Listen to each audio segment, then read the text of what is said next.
bienvenue sur bossthemath.com, je suis Corinne Huette. Dans cette vidéo de probabilité, je vais t'apprendre à dénombrer des choses à partir d'un tableau à double entrée ou à partir d'un arbre de probabilité. On y va tout de suite, c'est parti! Alors, lorsqu'une expérience aléatoire est constituée d'une succession de plusieurs épreuves, par exemple, je lance une pièce de monnaie, puis je lance un dé, on peut utiliser un tableau à double entrée. Alors, double entrée, ce serait pour 2 épreuves, ou alors un arbre pour dénombrer toutes les issues possibles de cette expérience. Je te propose tout de suite un premier exercice où on aura un tableau à double entrée. On étudie sur un échantillon de 1000 personnes un test de dépistage d'une maladie. 3% des personnes ont un test positif, 90% des personnes ayant un test négatif ne sont en effet pas malades, 20% des personnes ayant un test positif ne sont en fait pas malades. C'est ce qu'on appelle les faux positifs. On choisit au hasard une personne de cet échantillon et on note les événements. T, le test est positif. M, la personne est malade. Premièrement, complétez le tableau d'effectifs suivant. Donc ce tableau est un tableau à double entrée puisque j'ai une première entrée ici pour les événements M et M bar et une autre entrée ici pour les événements T et T bar. Alors comment est-ce qu'on va le compléter? On le complète avec les effectifs puisqu'ici on a le total des personnes étudiées, ici 1000 personnes. 3% des personnes ont un test positif, donc ça c'est P de T, et 3% ça veut dire 30 sur 1000.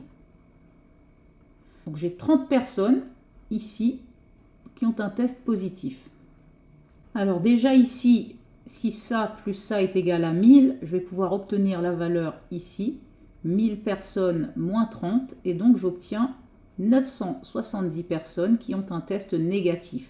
Ensuite, on me dit que 90% des personnes ayant un test négatif, donc ça veut dire 90 sur 100, multiplié par le nombre de personnes qui ont un test négatif, ici 970, et c'est égal à 873. Donc ces 873 personnes ne sont en effet pas malades, donc je vais me mettre ici dans la ligne de M bar, et à cet endroit, j'ai 873 personnes.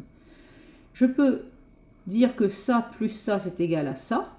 Donc ici dans cette case, je vais faire 970 moins 873, cela me donne 97 personnes. Ensuite, 20% des personnes ayant un test positif.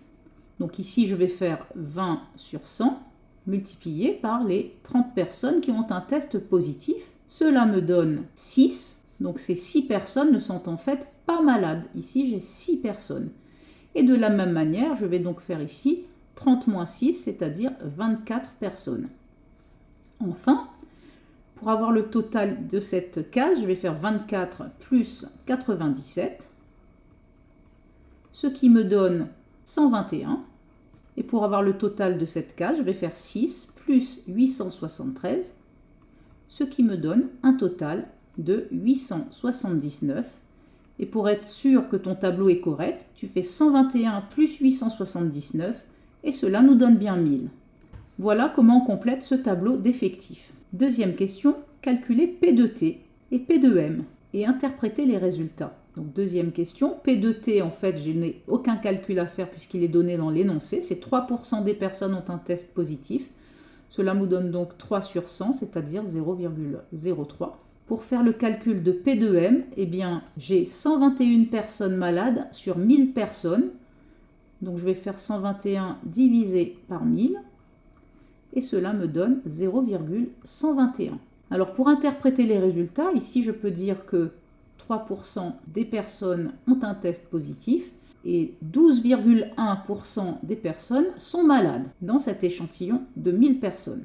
Troisième question, décrire par une phrase l'événement T inter M, puis calculer sa probabilité. Troisièmement, l'événement T inter M, je mets 2 points, j'ouvre des guillemets. Donc l'événement T, c'est le test est positif. Puis pour l'intersection, je vais mettre le mot et l'événement M, la personne est malade.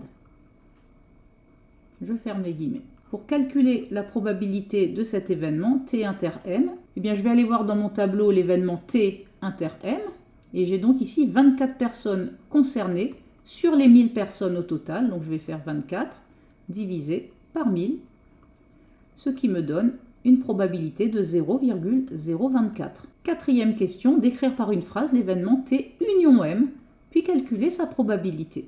Donc quatrième question, l'événement T union M, je mets 2 points, j'ouvre les guillemets. L'événement T, c'est le test est positif, puis l'union, je vais utiliser le mot ou, et l'événement M, la personne est malade.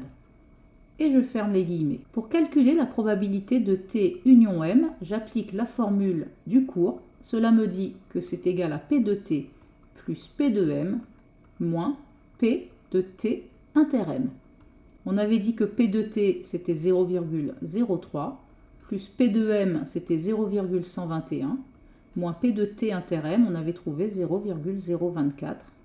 Finalement, la probabilité de T union M est égale à 0,127. Question numéro 5. On sait que la personne est malade. Calculer la probabilité que son test soit négatif. On va donc ici prendre comme ensemble de référence les 121 personnes malades. Et sur ces 121 personnes malades, nous en avons 97 dont le test est négatif. Donc pour calculer cette proba, on fait tout simplement 97 divisé par 121. Cela nous donne environ 0,8. Voici un deuxième exercice où cette fois-ci, on va utiliser un arbre. Le digicode d'un immeuble est constitué de 2 chiffres choisis parmi 1, 2 et 3 et d'une lettre choisie parmi A et B. Par exemple, le digicode 38B. Première question, dénombrer tous les codes possibles à l'aide d'un arbre. Alors, voici donc l'arbre qu'on appelle l'arbre des possibles. Tout d'abord, pour le premier chiffre, on a soit 1, soit 2, soit 3. Puis pour le deuxième chiffre, on a soit 1, soit 2, soit 3. Et enfin, pour le troisième chiffre, on a soit A, soit B. Et donc ici, on a dénombré toutes les possibilités. Si on suit le premier chemin, cela nous fait le code 11A. Puis ici, le code 11B. Puis le code 12A.